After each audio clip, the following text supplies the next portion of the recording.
So, as you may have seen earlier, I was at a meeting in Great Shelford about the CSET Busway, and there was a question and answer session at the end.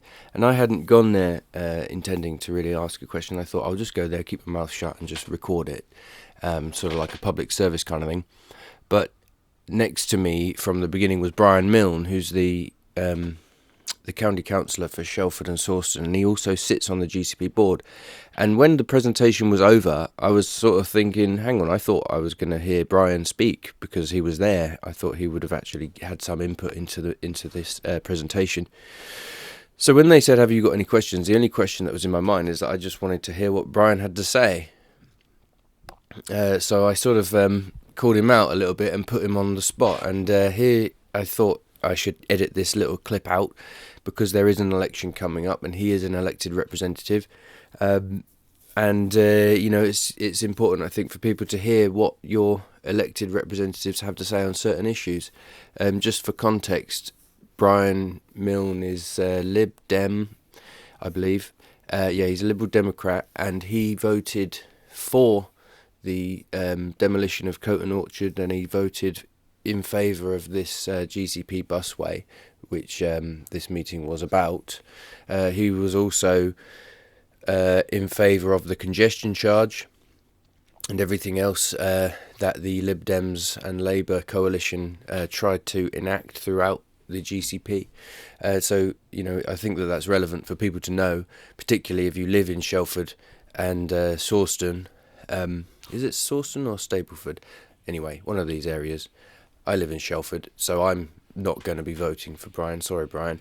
But other people also should hear his response. I simply asked him, what is it about the alternative that you're against? Why is it that the GCP is so adamantly not going to go for it? Anyway, here's my question. I was just curious to know what Brian Milne would have said about it, because he's actually on the GCP.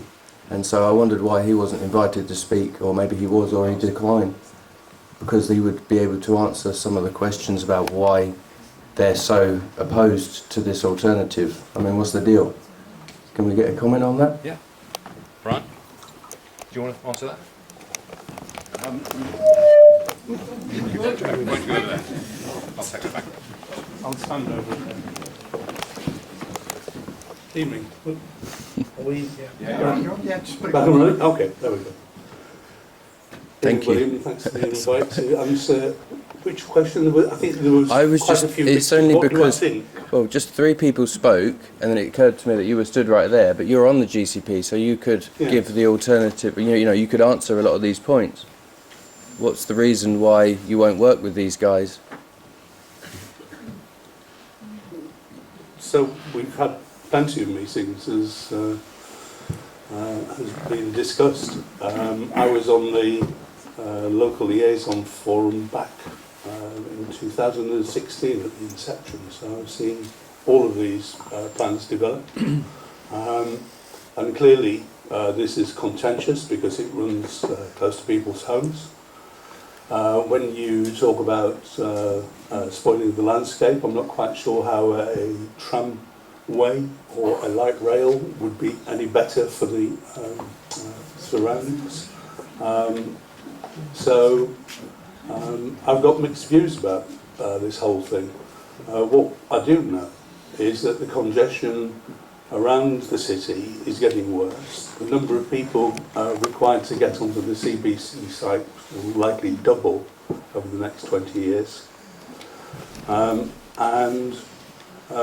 We've heard plenty of talk this evening about the government's plans to build 150,000 new houses. You may have seen in the Sunday Times, there was an article from the guy that runs Create Streets, who was employed by Michael Gove initially to put a plan together. And he's talked about 3 sites in and around Cambridge City. So the west and the south, so the area from the golf club up to the junction.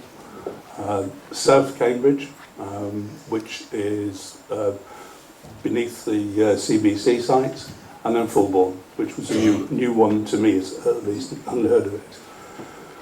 The government is determined to build at least 1 million houses. 1.5 million is their current target in the space of this Parliament. I think the requirement for transport to support that number of houses is clear, and it's not just CSET. It's not just CSET and C2C, Camborne to Cambridge, and it's not just the Waterbeach Busway. We need all of them and more to get the number of people that will be working in our area into and out of work. So can I just ask you to summarise that? I think the question is, CSET, yes or no, Brian? I didn't express it. No, is it that the alternative wouldn't achieve any of what they need it to achieve? Ask that question again. Is it that the alternative that they've put forward won't achieve any of what you've said you need to achieve? Can you answer that?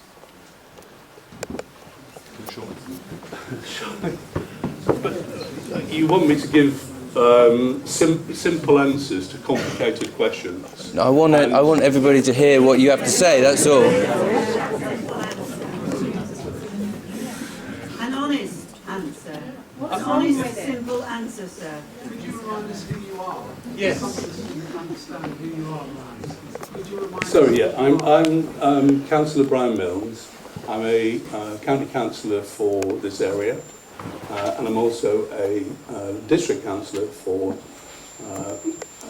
Sawston ward, which is where I take my position on the GCP board, which is, as has been talked about, a combination, a joint committee of 3 councils: the county council, the district council, South Cambs, and the city council. So I sit on the board, and there's a few other friends on the GCP, right? It's not just councils. Sorry. so there are only 3 voting members. Besides elected representatives on the GCP, could you just advise us? Yes, there are. The university and business are represented, but the only voting members.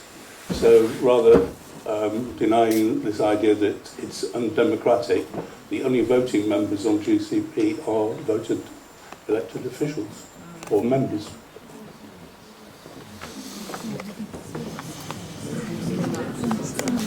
Right. Sorry, I've been neglecting the back. And you can hear the murmurs of uncertainty there rippling out amongst the crowd after Brian's answer. There was also another question later on put to Brian by somebody, which I will show you now. It's kind of like a follow-up to my own. One last question, try and keep it brief. A question for Brian, actually. I found that you couldn't answer that question. Why your name was up on there as voting for this scheme, and you are unable to give us a clear reason why. I found that pretty disappointing, frankly.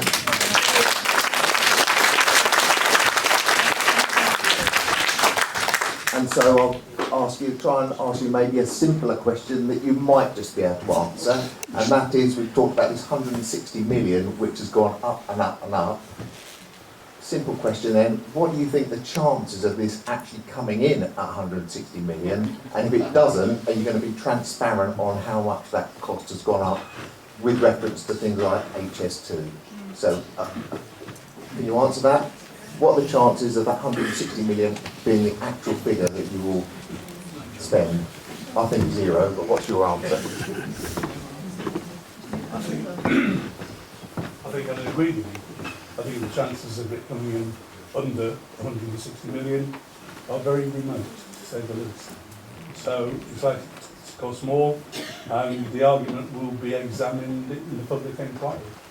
So you'll have a chance to make your arguments fairly straightforward, and we'll see what transpires. But I think the thing that I want to leave you with is whether it was Michael Gove's Conservative government previously or the current Labour government, they have plans to build out huge numbers of additional homes in and around Cambridge. That is more than likely to happen, and I think in terms of what Linda is saying, in the likelihood or in the event of that build out coming, and we'll see what the Cambridge Growth Company come up with as plans headed by Peter Freeman, then we need to make the best of what we've got.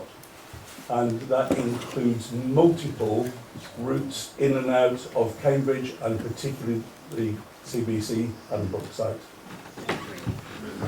Well, I say thank you all for sitting through all of this, and I know it's a bit hot and stuffy here, but you know what I'm going to say, don't you? We've got to fight this, yeah? I think we all agree we've got to fight this. And you know what to do, right? Object, everybody, donate to local friends. Thank you, we're very happy to have that. Really appreciate it. And thank you everyone, for the speakers for joining us as well. For Miranda, for Brian. We don't always agree with you, Brian, but we still love you. Paul, thank you very much.